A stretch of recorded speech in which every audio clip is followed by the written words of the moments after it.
Bonjour. Nous revenons toujours dans le cours intitulé Usage numérique et apport sur les apprentissages en abordant aujourd'hui le chapitre 2 dont le titre est Notions d'artefacts, d'instruments et d'outils. Alors, pour bien appréhender ces notions d'artefacts, d'instruments et d'outils, il faut partir du principe que la situation pédagogique est constituée de plusieurs objets. C'est des objets divers et que les outils numériques, parmi ces objets, ces outils-là n'ont qu'un rôle d'objet, c'est-à-dire d'outils. Ces outils numériques n'ont qu'un rôle d'objet, c'est-à-dire d'outils. En d'autres termes, ils ont le même rôle qu'un stylo ou un cahier. Un cahier qui est un support physique en papier, un outil numérique comme l'ordinateur ou le téléphone serait un autre support physique, mais de type numérique. Ainsi donc, lorsque nous nous référons aux travaux de Rabardel, qui a repris les études faites par Engström sur la théorie de l'activité, nous pouvons avoir une perception du rôle d'éthique des outils numériques dans les situations d'enseignement-apprentissage. Nous allons y revenir dans les sections qui suivent. Dans la perception de Rabardel, il y a une différenciation à faire entre artefacts et instruments. Selon Rabardel, l'artefact désigne toute chose ayant subi une transformation même minime d'origine humaine. En d'autres termes, l'artefact est une chose qui a été fabriquée pour un usage précis. Par contre, l'instrument, dans la perception de Rabardel, en fait, c'est un artefact qui a été détourné de l'usage pour lequel il a été fabriqué. En quelque sorte, c'est un artefact en situation. L'instrument, c'est un artefact qui a été détourné. Donc, l'artefact est l'objet ou l'outil utilisé pour un besoin précis. L'instrument, c'est l'artefact utilisé pour un besoin précis.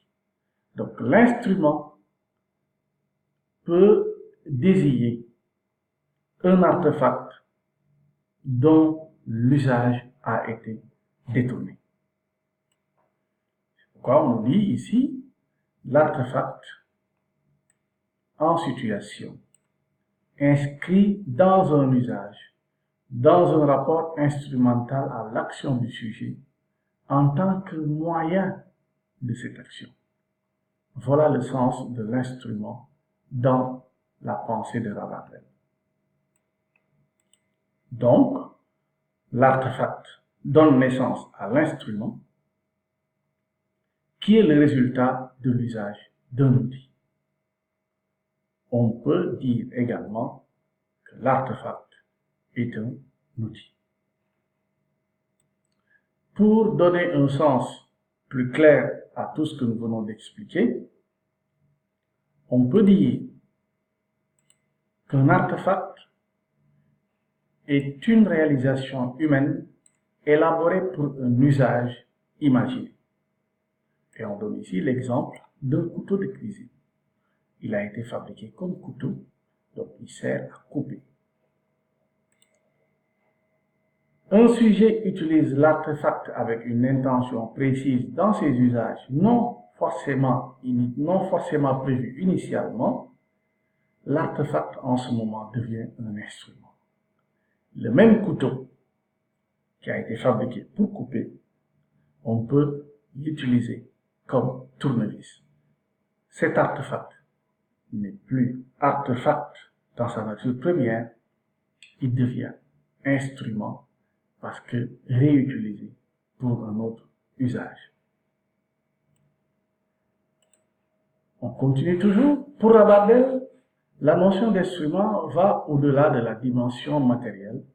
Cette notion embrasse également une dimension symbolique.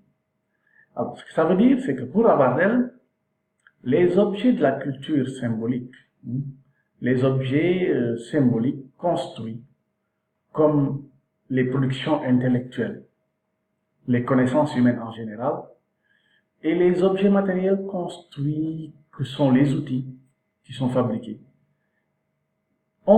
ces éléments-là ont des propriétés comparables et sont considérés comme des artefacts. Les productions intellectuelles sont également des artefacts, tout comme d'autres objets fabriqués. Alors, ces artefacts ne deviennent des instruments que lorsqu'ils sont dans une dynamique d'interaction avec un sujet. Le sujet qui manipule physiquement un objet matériel ou qui travaille intellectuellement avec un objet symbolique attribue à cet artefact-là des fonctions plus ou moins pertinentes et que cela fait que cela adapte à l'artefact des connaissances en acte qu'il possède. Et donc, cela fait que l'artefact, dans une certaine mesure, dans cette interaction avec le sujet, peut être également transformé en instrument. Donc, les objets matériels et symboliques sont des artefacts, mais également sont susceptibles de devenir des instruments lorsqu'ils sont pris dans un processus d'interaction avec un sujet. On va essayer d'aller plus loin, toujours dans la perception de Rabardel, concernant un peu le processus d'interaction entre un sujet qui manipule des objets, soit physiquement ou intellectuellement.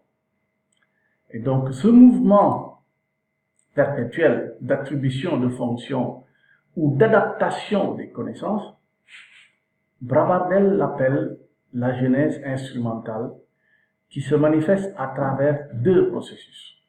Le processus d'instrumentation et le processus d'instrumentalisation.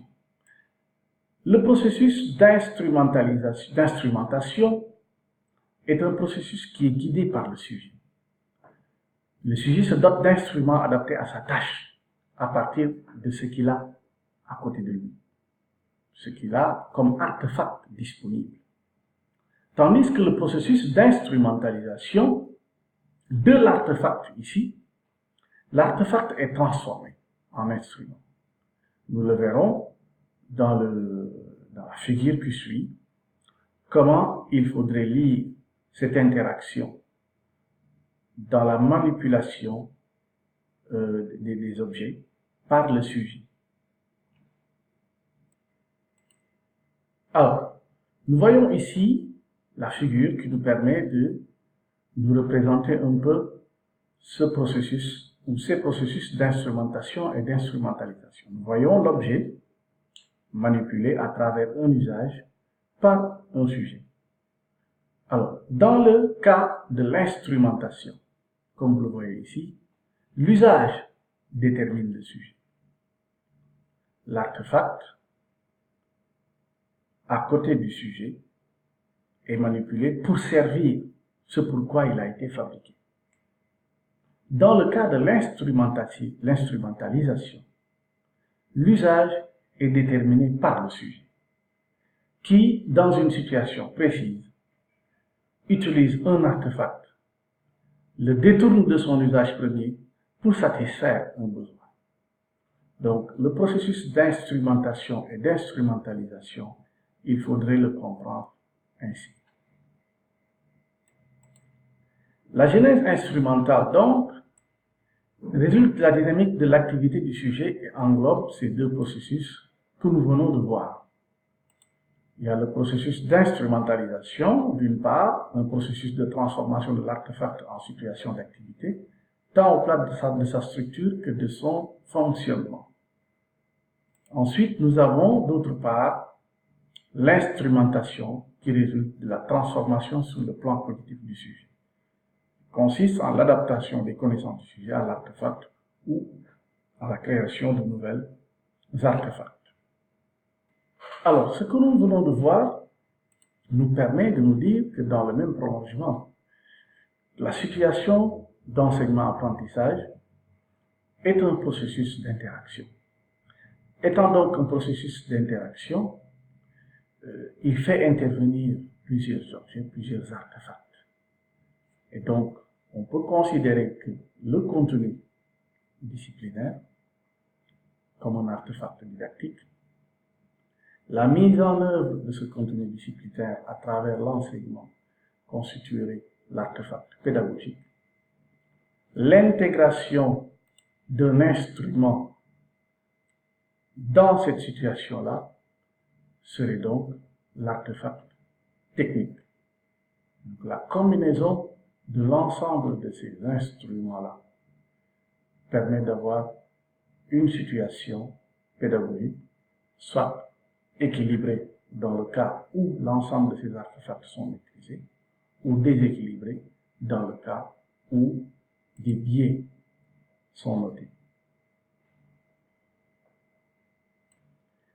Et donc, lorsqu'il y a des biais, lorsqu'il n'y a pas équilibre dans la combinaison de l'ensemble de ces artefacts didactiques, c'est-à-dire le contenu pédagogique, l'enseignement, la mise en œuvre, et technique, l'intégration d'un instrument quelconque, lorsque l'équilibre n'est pas obtenu, c'est en ce moment-là que Revardel parle de conflits instrumentaux. Le conflit instrumental s'installe lorsqu'il se produit des interférences dans le processus d'instrumentalisation et d'instrumentation des artefacts en présence. Ce que nous venons de voir nous permet de nous dire que la mise en œuvre d'une situation pédagogique instrumentée n'est pas chose aisée, puisqu'il y a quand même plusieurs dimensions à mesurer et plusieurs éléments à prendre en compte. Nous verrons tout ça dans les chapitres qui suivent.